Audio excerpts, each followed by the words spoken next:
Ladies and gentlemen, welcome to the best presentation you'll ever see in your entire life.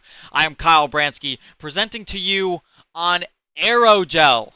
Aerogel, ladies and gentlemen, the best solid ever synthesized. Let's look at a brief history of aerogel real quick.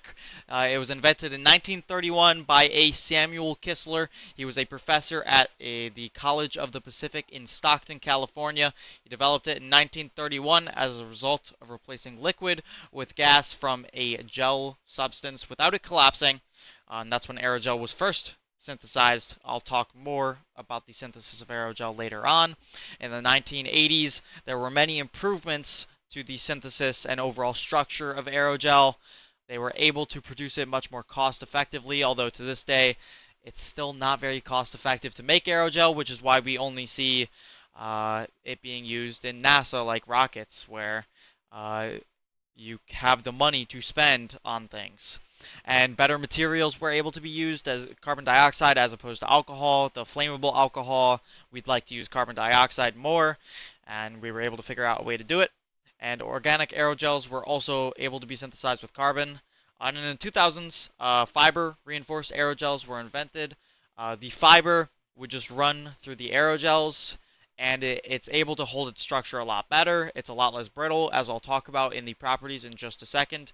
Polyamide aerogels and 3D printable aerogels were also invented. 3D printable aerogels by NASA, and so we will see a lot of space applications for aerogel. Now, what is it? It is an ultralight solid, very, very light, 99% air, up to 99% air, usually 90 to 99%.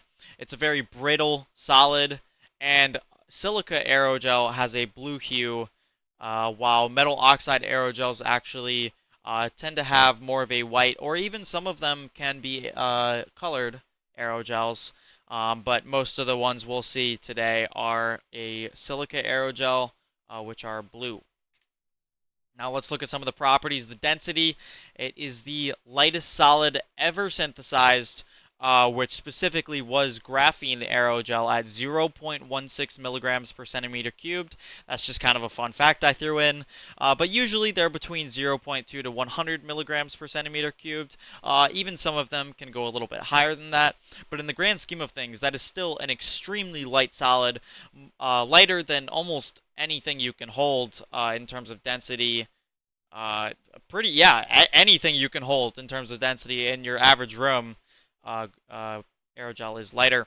And silica aerogel, which is the most common type, is on the heavier end, 40 to 80 milligrams per centimeter cubed.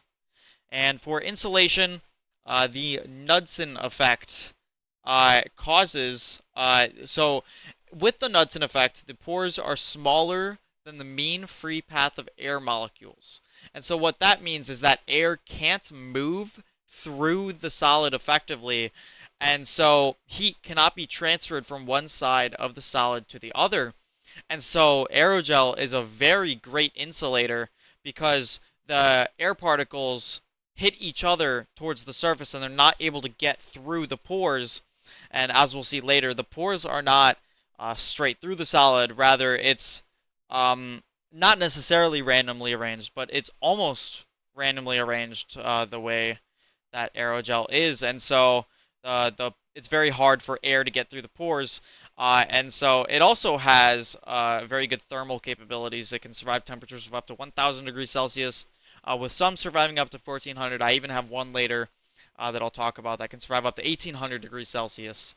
And brittleness, aerogels are extremely brittle and shatter very easily under high stress. For porosity, it has a porosity of 80 to 99%. That is essentially the same as the air that I saw in this slide, 99% air porosity. It's a little bit different, but it's basically the same thing. Some aerogels are microporous, while some can be macroporous. However, most fall into the mesoporous category, between 2 to 50 nanometer pore sizes. And for strength, despite their low density and brittleness, they can support up to 4,000 times their own weight. And this is why we care about aerogel, because they're able to support a lot of weight, and also because of their amazing insulation properties and their lightweight nature. And for refractive index, it's kind of just a fun fact. Aerogels are almost transparent, having a refractive index of close to 1.0, and they appear blue due to Rayleigh scattering. I didn't include what Rayleigh scattering was in this presentation because it's a little bit complicated, and honestly, I just kind of don't understand it right now. But it's not very important to know.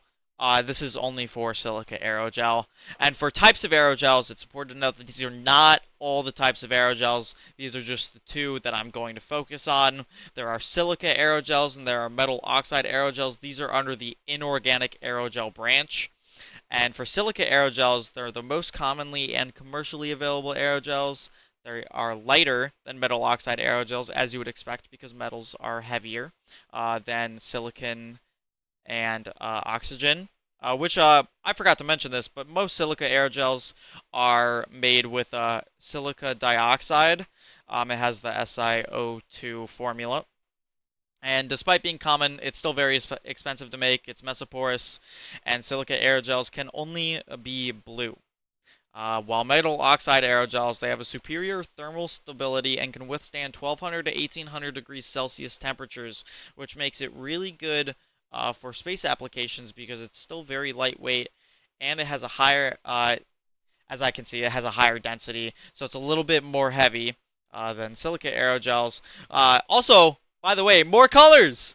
More colors! I know Dr. Blaine will love that one. Yes! Aerogels have colors. I bet none of you have that, except for maybe Angus with the OLEDs, but yeah.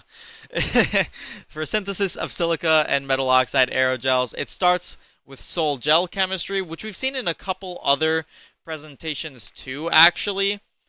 Sol gel chemistry, basically what happens is a gelatin substance is made of an aqueous or alcoholic epoxide solution, and with that gelatin substance, we use supercritical drying. We use supercritical drying on that gelatin substance. And so as you can see in the picture, we have that gelatin substance and we have it in alcohol.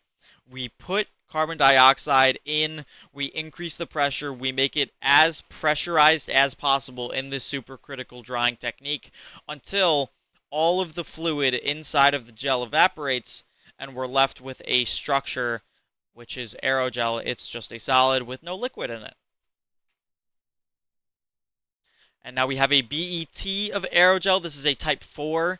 It's a mesoporous silica aerogel.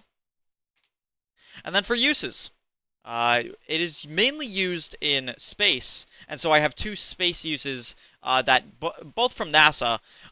Rovers, all four of the Mars rovers. I believe it's Ingenuity. I should not try to name all four Mars rovers off the top of my head. But aerogel is utilized to keep the electronics safe from severe weather on Mars because of its insulating properties. Mars can typically get extremely cold and extremely warm, both severely warmer and colder than here on Earth. So the electronics would be fried if aerogel was not utilized on those rovers in order to keep it safe. And also capturing dust. Actually, space dust has been captured using aerogel in those pores, in those mesoporous pores, in order to come back to Earth and study those, learn more about space. And there are a couple other uses too.